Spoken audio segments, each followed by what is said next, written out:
F lang tayo. You may notice. Eto, wag kayong malilito dito ah. Dito sa ano na to, roof na to. Pa-triangle kasi yung roof niya. Ayan o, may pa-triangle na part. Yan. Sa hindi pa marunong tumingin ng roof, para siyang putol, di ba? Pero kung iisipin mo, iba yung color nito sa color nito. So possibility is andito banda yung ilaw or liwanag ng araw. Kaya siya may shadow dito, di ba? So may shadow lang siya dito. Kaya medyo dark yung color dito. And if you may notice, yung kulay ng ano, ng flooring sa color ng roof, ayan o, mapapansin mo naman yan yun. So, dire-diretso lang yan hanggang dito. Ganon tumingin ng, ano, ng roof.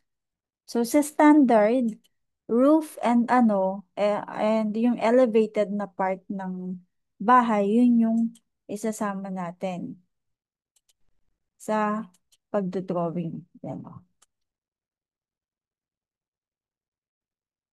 Second to the last, punta ulit tayo sa first point. Dun tayo magpipindot para pantay siya. Then spacebar. So, check mo to ha. Check natin kung tama. Oh, yes. Ayun. May hindi tayo napansin dito. Hanggang dito lang pala yung roof. Which is, kung iisipin mo ay, oo nga, pwede naman. Kasi, eto lang siya oh. Yung part na yan. Medyo dark lang talaga to because of the shadow. Nahirap siyang ma-distinguish. Pero pagka may ganito kayong problema, no worries, wag na nating i-draw. Maglagay lang tayo dito ng point. So, paano maglagay ng point? Sabi dun sa tools natin, letter 1. So, select muna natin siya. And then, punta ka dun sa ano, pagka may violet ka nang nakitang ganyan, point, no, click mo yung number 1. Yan, nagkaroon na siya ng point, di ba? So now, letter A tayo, naka-letter A pa rin tayo. Pindot ay, ano yan?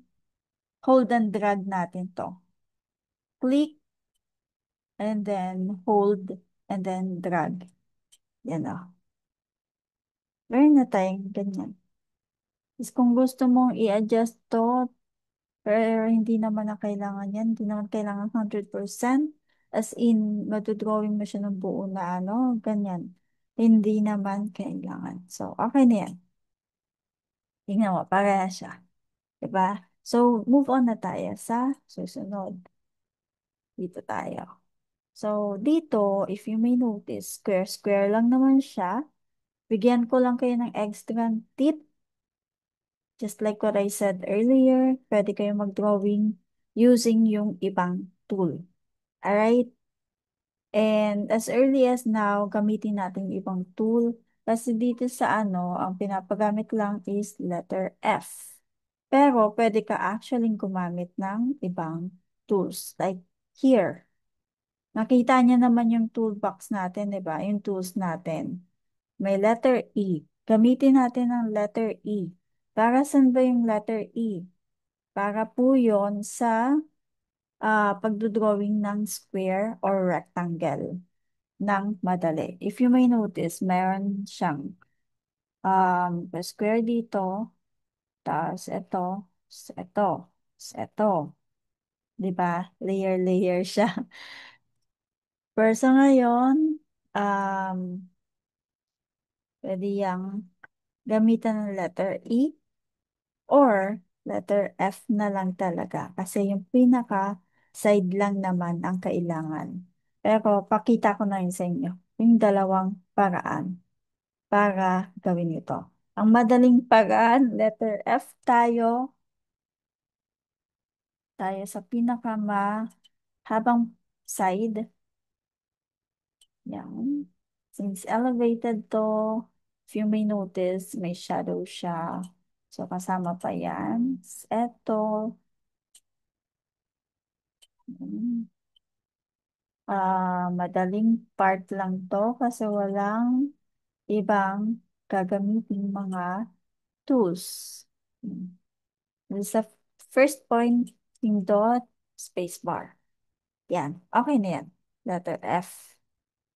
Kaya letter F yung nakalagay doon eh. Kasi madali lang yan. Pero, gusto mong pahirapan sarili mo, ganito gawin mo. Letter E tayo. Letter E. Yan. Tapos, letter E ulit tayo. Dito naman. Pag ganon. Yan. Letter E ulit tayo dito. Make it sure dun sa side lang na yon tayo kakabit. Kasi pagka yan, dito ka nagsimula, tapos diniretso mo doon, may tendency magkaroon ng butas yan. Kasi hindi mo yan nakikita.